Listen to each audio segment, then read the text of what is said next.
Animais de estimação como este cão estão constantemente em risco de apresentar doenças infecciosas, algumas delas potencialmente fatais. Somente a vacinação contra essas doenças pode proporcionar aos nossos animais de estimação a proteção que eles tanto precisam. Como é prática comum com muitas vacinas para cães, uma dose consiste de uma combinação de antígenos diferentes, geralmente na forma de organismos inteiros. Estes podem incluir vírus vivos atenuados ou bactérias mortas. Aqui, a vacinação ocorre com antígeno viral, porém também poderia ocorrer com antígeno bacteriano. Após a inoculação subcutânea, estes antígenos estranhos desencadearão uma resposta inflamatória localizada e inofensiva no tecido conjuntivo no local da injeção. Esta resposta inflamatória precoce envolve algum edema, necrose do tecido e infiltração local com neutrófilos e macrófagos. Os mediadores inflamatórios liberados, como efeito, ajudam a ativar as células dendríticas residentes no tecido, que desempenham um papel crucial na defesa imunológica. Sua tarefa é reconhecer micro-organismos e absorvê-los de diferentes maneiras. Um meio pelo qual uma célula dendrítica reconhece micro-organismos envolve o reconhecimento de PAMPs, padrões moleculares associados aos patógenos. Estas estruturas são geralmente encontradas na superfície de muitos organismos. As células dendríticas são capazes de identificar os PAMPs bacterianos com seus receptores de reconhecimento de padrão de superfície, PRR. Após o reconhecimento, a célula bacteriana é internalizada em um compartimento dentro do citoplasma da célula dendrítica por fagocitose. Partículas de vírus normalmente se ligam a outros receptores na superfície da célula dendrítica antes de entrar na célula por endocitose.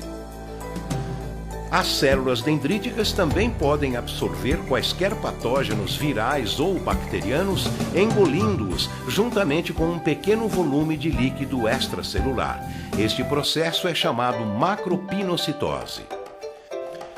Uma vez dentro da célula dendrítica, o antígeno estranho, seja viral ou bacteriano, entra em uma de duas vias alternativas de processamento de antígenos, referidas como as vias endógena ou exógena. O processamento do antígeno envolve a colocação deste em um compartimento citoplasmático específico, onde é digerido enzimaticamente e decomposto em vários fragmentos de pequenos peptídeos. Estes pequenos peptídeos associam-se às moléculas do complexo principal de histocompatibilidade, ou MHC. As duas vias de processamento de antígenos utilizam diferentes moléculas MHC, conhecidos como MHC classe 1 ou MHC classe 2. Embora a vacina seja administrada por via subcutânea, a resposta imune não ocorre no local da injeção, mas no linfonodo de drenagem. Uma rede de vasos linfáticos drena o fluido e as células retiradas do tecido para estes linfonodos. Vacinações realizadas em diferentes locais subcutâneos, portanto, iniciam respostas imunes em diferentes linfonodos. Se um vírus vivo atenuado for usado para vacinação, também se moverá para suas células-alvo. Por exemplo, no caso da parvovirose canina, o vírus da vacina viajará para os tecidos linfóides e para as células epiteliais do intestino delgado. Aqui ele irá infectar as células e se multiplicar de forma limitada, estimulando o reconhecimento imunológico.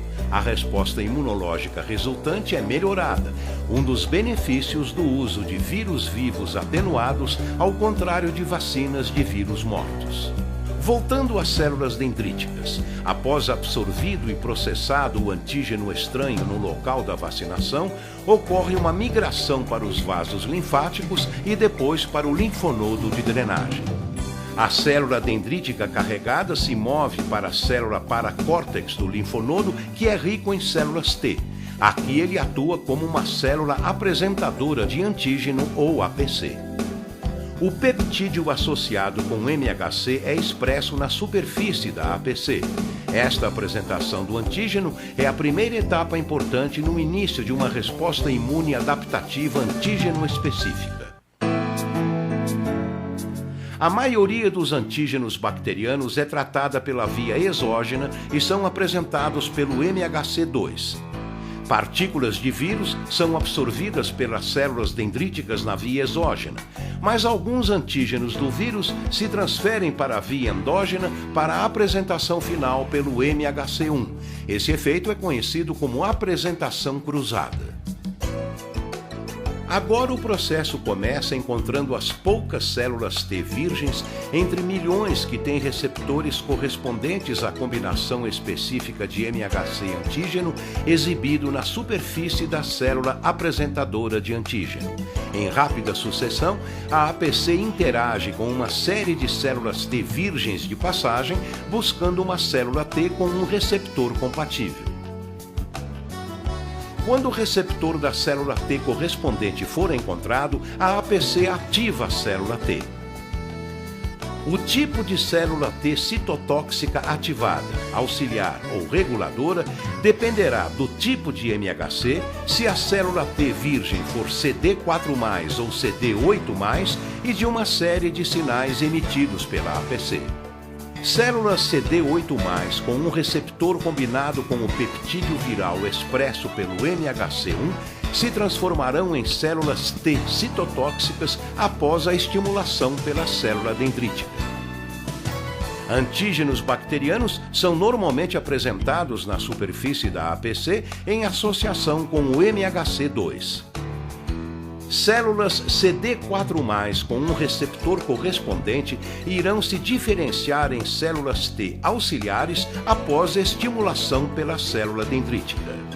O antígeno viral processado pela via exógena pode ser reconhecido pelas células T auxiliares, e a ativação destas células auxiliares ampliará a ativação das células T citotóxicas. Para se tornar totalmente ativada, a célula T auxiliar precisa de mais sinais coestimulatórios da APC correspondente. Um importante sinal coestimulatório assume a forma de proteínas solúveis mensageiras ou citocinas. Dependendo do tipo de citocina sinalizado pela célula dendrítica, as células CD4+ T auxiliares continuarão a se diferenciar em uma célula TH1 ou TH2. Desta forma, a célula apresentadora de antígeno informa as células T sobre a natureza do antígeno a ser combatido e inicia uma resposta imune adaptada especificamente para incitar o antígeno. A célula T antígeno específica ativada agora começa a multiplicar-se pela proliferação clonal. O número de células T ativadas e diferenciadas aumenta rapidamente. Cada uma possui um receptor de célula T idêntico específico para a incitação do antígeno. Independente do processamento do antígeno pela APC, os antígenos podem alcançar o linfonodo intacto simplesmente movendo-se na linfa a partir do local da vacinação. Células B virgens nos folículos do linfonodo reconhecem esses antígenos virais ou bacterianos através de seu receptor específico de célula B. O receptor de célula B é uma molécula de anticorpo.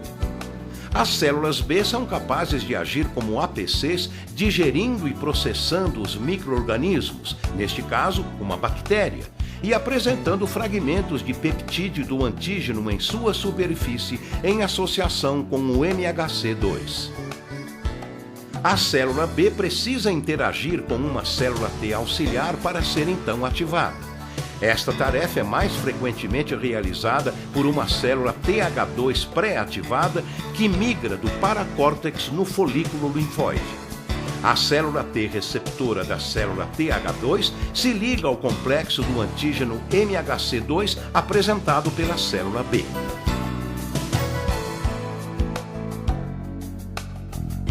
Uma vez que a célula TH2 encontrou uma célula B correspondente, há a entrega de uma série de sinais coestimulatórios, um dos quais é a secreção de citocinas da célula T.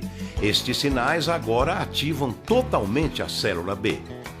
Consequentemente, a célula B se multiplica pela proliferação clonal no folículo do linfonodo.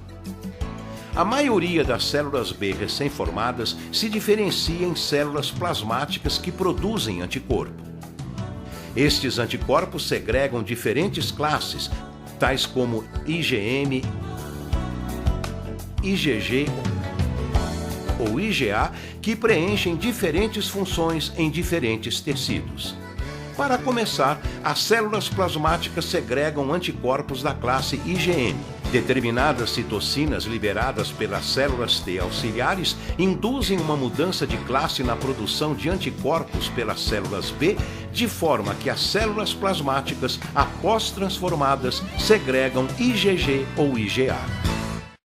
Anticorpos IgG protetivos normalmente dominam a resposta imunológica sistêmica e serão encontrados na corrente sanguínea, enquanto os anticorpos IgA dominam a resposta imune protetiva na superfície das mucosas. A maioria das células B e T totalmente maduras tem vida relativamente curta, mas algumas delas se diferenciam em células de memória de longa duração. Células B e T de memória podem permanecer no sistema linfóide por um longo tempo. Em caso de exposição a patógenos virais ou bacterianos ativos, as células T e B de memória antígeno específico desempenham um papel crucial na eliminação do agente infeccioso, resolvendo sinais clínicos. Devido à presença de memória imunológica induzida pela vacina, um animal vacinado terá uma resposta imune secundária mais rápida e eficaz no caso desta exposição. Caso o patógeno correspondente invada novamente um animal vacinado, as células de memória de longa duração reconhecem o invasor imediatamente.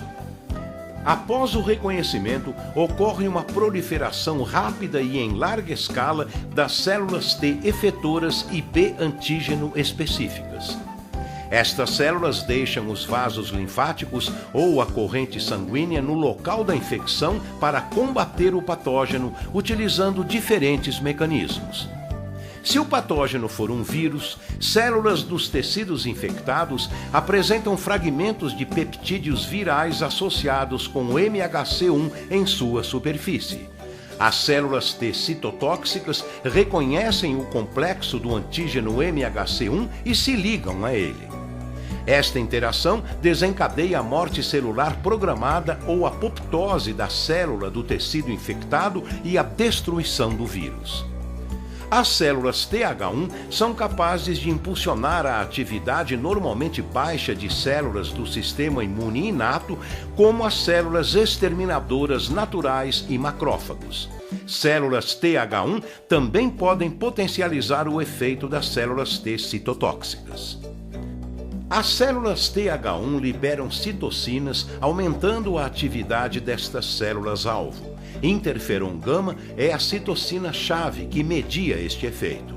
O desempenho fagocitário dos macrófagos e a destruição intracelular de patógenos são aprimorados, assim como o potencial citotóxico de células exterminadoras naturais e células T citotóxicas.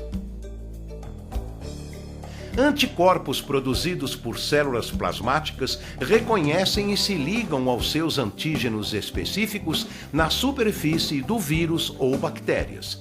Desta maneira, os patógenos extracelulares são marcados para destruição por outras células imunológicas, tais como os macrófagos. Este processo é denominado opsonização. O receptor Fc dos macrófagos se liga ao fragmento constante do anticorpo, marcando o patógeno.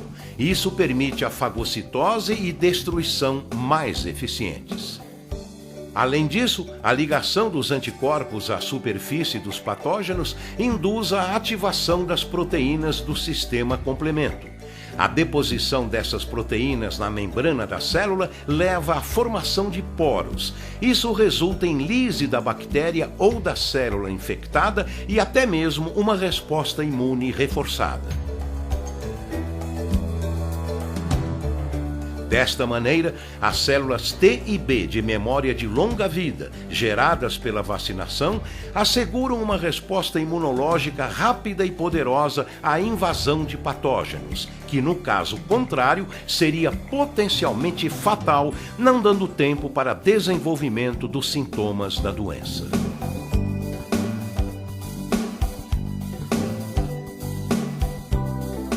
Nobivac, proteção essencial para laços essenciais. Um produto MSD Saúde Animal.